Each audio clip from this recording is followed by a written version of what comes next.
CAN, c'était marrant 2 secondes. La Ligue des Champions est de retour et demain, Sporting Portugal. Sporting Portugal, ça veut dire Manuel Ugarte, mais ça veut dire aussi Nuno Mendes qui revient chez lui demain. Mais pas honte de dire que t'es plus fort. En conférence de presse, il a dit mes inspirations, Marcelo et Alaba. Alors déjà, Alaba, t'es plus fort que lui. Et Marcelo, il y a des discussions. Ne fais pas comme Wirtz qui est fan de Joao Félix alors qu'il est plus fort que lui. C'est pas un stade à prendre à la légère, c'est pas un club à prendre à la légère. En ce moment, ils sont bouillants. On aime bien voir tes petites photos Instagram avec ta copine, c'est mignon, mais reviens! Tu nous manques! João Neves est forfait pour le déplacement du PSG à Lisbonne. J'ai même plus un souvenir de la dernière fois qu'il a joué avec nous. Qui a des nouvelles de Molotov Safonov? Depuis qu'il a fait ses arrêts et qu'il nous a remporté la Coupe Intercontinentale, il est passé où? Barney, il l'a enfermé ou quoi? Kimi absent, Safonov disparu, peut-être kidnappé. Lee Kang-in, il va peut-être partir à l'Atlético. Quentin Djantou toujours blessé, Ibrahim Baye toujours avec la canne et David Boli blessé, João Neves de même. Demain, ce classement-là, il sera différent. Demain, on reprend notre deuxième place. Il y a Arsenal, Inter. Peut-être que l'Inter... Non, vas-y, il faut une équipe qui a pris 5-0 en finale. Qu'est-ce que tu veux espérer? L'année dernière, il y a un an jour pour jour, c'est à ce moment-là qu'on montait en puissance. Si on veut faire le back-to-back, il va falloir qu'on rentre dans le bain dès demain. Pour ce qui est de Dro, on m'a beaucoup demandé, il est passé où? Attendez, normalement cette semaine, il devrait signer, mais par contre, Noam Camara devrait quitter le PSG. Pourquoi faire? J'en sais rien. Oui. Il a un plus gros palmarès que l'OM à son âge. Il a 17 ans, il est né avant-hier, il a encore sa carte de cantine. 17 ans, je me faisais recal par toutes les meufs de lycée dont ma surveillante.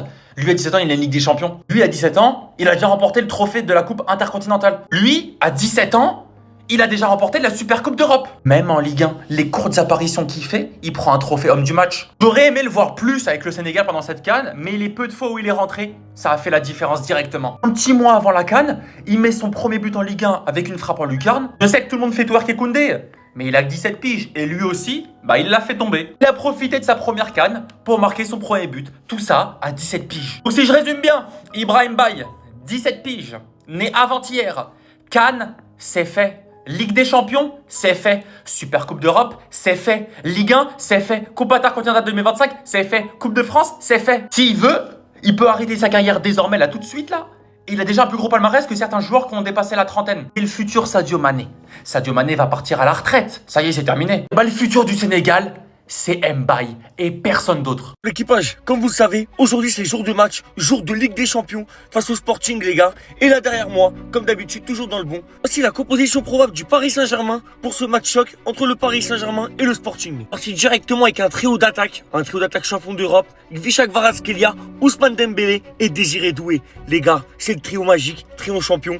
On change pas les gars, c'est très très fort. Ensuite on enchaîne avec le milieu de terrain et comme vous le savez il y a du changement puisqu'on a malheureusement appris le forfait de notre joueur parisien João Neves pour ce match face à Sporting. Part sur un milieu de terrain Fabien Ruiz, Vitinha et Warren Zaïre-Emery les gars. Du coup comme João Neves n'est pas là, c'est Warren Zaïre-Emery qui va prendre sa place. Défense, ça change pratiquement pas, mais bien sûr il y a un changement, c'est Zabarni les gars. Puisque comme vous savez Zaïre-Emery qui prenait cette place en l'absence d'Achraf Hakimi, et là il est obligé de remonter et de prendre la place de João Neves. Zabarni on compte sur toi, fais un très très bon match ce soir. On est tous derrière toi. Sinon la défense les gars c'est du Nuno Mendes, Pacho, Marquinhos et au cage, Lucas Chevalier. Pareil Lucas Chevalier, faut que tu fasses un grand match ce soir. On compte sur toi, c'est important, c'est des matchs de Ligue des Champions. Il nous faut les 3 points à tout prix les gars. Il faut les ramener. On est ensemble. Ici c'est Paris et Parisiens ont rien. En route pour écrire l'histoire. Et le Paris Saint-Germain, on doit impérativement gagner ce match. Pour quelle raison? Je m'explique. À l'heure où on parle, nous sommes 3e de la Ligue des Champions avec 13 points. 5 points de retard sur Arsenal leader.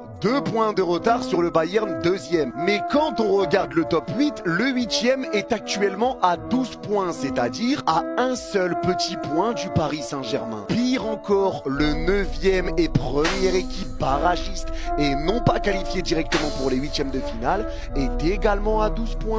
C'est Liverpool, donc eux aussi à un seul petit point du Paris Saint-Germain. La course au top 8 est très loin d'être terminée, donc il va falloir gagner face au Sporting et il va falloir gagner face à Newcastle ou assurer un résultat face à Newcastle en fonction du résultat des autres équipes. Parce qu'il y a des équipes derrière nous qui ont des affrontements qui sont clairement à leur portée. Je pense au FC Barcelone à qui il reste clairement 2 matchs à leur portée, ils peuvent terminer à 16 points. Le Real Madrid, 2 matchs à leur portée, ils peuvent terminer à 18 points. L'Atlético a un déplacement compliqué à Galatasaray, mais derrière ils vont affronter Bodo Glimt, donc c'est également à leur portée. Liverpool qui va jouer l'OM et Karabakh, c'est également à leur portée. Donc tu n'as pas le droit à l'erreur. Tu dois gagner impérativement sous peine de sortir du top 8. Après le match nul face à Bilbao, t'es déjà plus maître de ton destin pour le top 2. Maintenant, le top 8 est l'objectif prioritaire. Et la première chose que j'ai à dire, c'est que le Sporting est une équipe qui est très solide à domicile. Une équipe qui perd très peu à domicile. Et je rappelle encore une fois que le PSG n'a jamais gagné en terre portugaise face à un club portugais. Et la dernière défaite du Sporting à la maison, c'était le 30 août 2025. Vous savez cette date où les supporters de l'OM croyaient encore au titre de Ligue 1, Champions Project, tout ça. Et ben c'était à ce moment-là, le 30 août 2025, et face au FC Porto. Et retenez bien l'adversaire parce que vous allez comprendre après pourquoi je vous dis de le retenir. On parle pas de n'importe qui, mais vous allez comprendre par la suite. Défaite le 30 août, la dernière fois à domicile face à Porto. Il répète ça au moins 20 fois. Le Sporting est champion en titre en Liga NOS, on le rappelle, et ils ont été éliminés en barrage de la Ligue des Champions lors de la saison précédente face à Dortmund. Ils avaient terminé 23e en phase de poule, donc ils s'étaient déjà qualifiés dans ce format-là, le Sporting. Et malgré le départ d'Amorim, malgré le départ de Gyökeres, le Sporting continue de carburer, puisqu'en Liga portugaise, ils sont actuellement deuxième du classement. 17 matchs, 13 victoires, 3 nuls, 1 défaite, et ils ont 42 points. Mais avec ce résultat-là, le Sporting est quand même deuxième derrière le FC Porto. Tu vois ce que je veux dire ou pas? Un FC Porto qui en 17 matchs a 16 victoires, 1 match nul, 0 défaite. Donc le Sporting fait une belle saison, mais Porto est en train de faire une saison sensationnelle en Liga portugaise. Ils sont en train de dérouler. Le Sporting a quand même la meilleure attaque de son championnat avec 47 buts en 17 matchs pour seulement 9 buts encaissés. Deuxième meilleure défense de Liga portugaise, juste derrière le FC Porto. Et en Ligue des Champions, le Sporting n'est pas incohérent non plus, puisqu'au bout de 6 journées, ils sont quand même 14e de LDC, 3 victoires, 1 nul pour 2 défaites, 12 buts marqués pour 8 encaissés. Donc le Sporting tourne en championnat avec une moyenne de 3 buts par match, là où en Ligue des Champions, il tourne avec une moyenne de 2 buts par match. Du côté du Paris Saint-Germain, la signature de Drô, les gars, il n'y a pas de souci. Donc c'est toujours pas encore, on va dire, officiel en ce dimanche midi. Mais ça devrait l'être peut-être aujourd'hui, peut-être début de semaine, bien sûr demain, les gars. Donc Drô PSG, les gars, ça va se faire. Hein. Le PSG va bien lever la clause libératoire du joueur, estimée à 6 millions d'euros. Et même Fabrizio Romano, les gars, le confirme. Hein. Donc avec Drô et son agent Ivan de la Pena. Donc Ivan de la Pena, c'est l'agent de Drô, mais également agent de Luis Enrique, le coach du PSG. C'est pour ça que ça facilite un petit peu on va dire l'arrivée du joueur. Hein. Donc accord verbal déjà acté à 100% d'après Fabrizio Romano. Donc voilà, c'est imminent, la signature officielle de ce crack. On va parler cette fois-ci de Canguigny. Pourquoi? Parce que Canguigny aurait des envies de partir. Voilà, mais du côté du PSG, non. On souhaite garder le Sud-Coréen. Confirmation, malgré l'intérêt de l'Atlético Madrid, hein, le champion d'Europe, donc le PSG, entend prolonger tout simplement le contrat de Canguigny. On va parler de Neymar, les gars. Hier, sur le Instagram du Paris Saint-Germain, ils sont mis un petit match à l'ancienne. Hein. Il y a eu un PSG Dijon 8-0 pour le Paris Saint-Germain à l'époque. Hein. Neymar a marqué 4 buts. Puis du coup, Neymar, les gars, a réagi, les gars, par rapport à cette vidéo. De super moments passés avec vous. Il est un peu nostalgique, hein, le joueur brésilien. Et le Paris Saint-Germain, bien évidemment, envoie beaucoup de force, bien sûr, aux deux joueurs ce soir qui disputeront la finale de la CAN. Hein. Donc Mbaye, bien sûr, côté sénégalais, et Hakimi, côté marocain. Tiens, n'hésitez pas à mettre un pronostic en commentaire pour ceux qui veulent. Alors là, les gars, cette stat, elle est impressionnante. Non mais les gars, c'est incroyable. Ibrahim Mbaye, notre jeune Chichi parisien, comme vous le savez, hier soir, il a remporté la Coupe d'Afrique des Nations avec le Sénégal. Là, maintenant, il possède 9 trophées à son palmarès. Mais les gars, la stat qui est incroyable, c'est que Ibrahim Mbaye a seulement 17 ans. Les gars, seulement 17 ans. Il a remporté plus de trophées que l'Olympique de Marseille au 21e siècle. Soit 6 trophées. Non mais les gars, je sais pas si vous vous rendez compte de cette stat, mais elle est impressionnante. Un jeune Chichi parisien qui sort des centres de formation parisiens de chez nous, les gars. Il vient à 17 ans, il possède plus de trophées que l'Olympique de Marseille en a remporté au 21e siècle. Waouh, mais c'est incroyable. Mais c'est impressionnant. Non mais je sais pas si vous vous rendez compte de la chose. Franchement, bravo à toi Ibrahim, parce que là, c'est incroyable et ça promet pour l'avenir. Ce jeune joueur est très talentueux, on le sait les gars.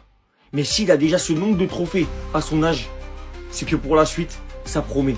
En tout cas, félicitations Ibrahim. Et franchement, cette stat, elle est impressionnante. Dis-moi ce que vous en pensez en commentaire, mais elle est impressionnante. Pour être très honnête, je pense que c'est important pour la confiance de l'équipe de gagner demain et trouver les 3 points. Mais je ne suis pas sûr que ce soit les meilleurs, parce que si on qualifiait dans les 8 premières équipes, on n'a pas joué les barrages et En ce moment, il manquera les 4 matchs de la Coupe de France que nous pensons qu'on avait joué.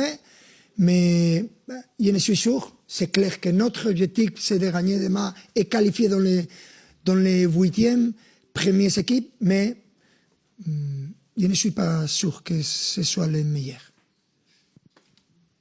Un poco por llevar la contraria. ¿Cómo se dice en français? Un poco para llevar la contraria a todos. Contradictoire. C'est ce que j'aime. C'est contradictoire. À tout le monde. Aussi meilleur.